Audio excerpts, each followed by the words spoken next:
देगलूर शहरातील मोंढा परिसरात चोराने धुमाकूळ घालत पहाटे 4 वाजताच्या सुमारास लाईट बंद झाल्याच्या अंधाराचा फायदा घेऊन चोरट्याने दुकान फोडण्याचे दिसून आले.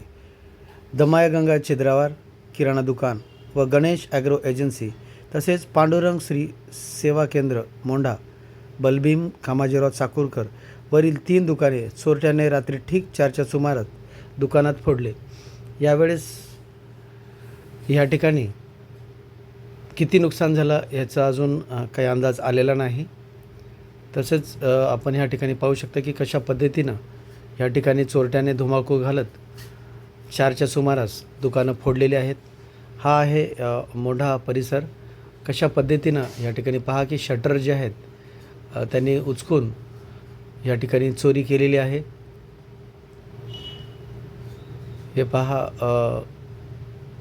हा सुद्धा जो आहे शॉप ह्या ठिकाणी सुद्धा त्या ठिकाणी चोरी त्यांनी केलेली आहे. हे आहे पांडुरंग कृषी सेवा केंद्र, दमागंगा छिद्रावर, गणेश ॲग्रो एजन्सी. या ठिकाणी चोरट्यांनी अक्षरशः धुमाकूळ घालत चोरी केलेली आहे. अजून कुठलाच अंदाज या ठिकाणी आलेली नाही. या ठिकाणी पाहण्याची लोकांची एकच गर्दी उडालेली आहे. STB 125 news channel, Sunil Madmere Patil, Deglur.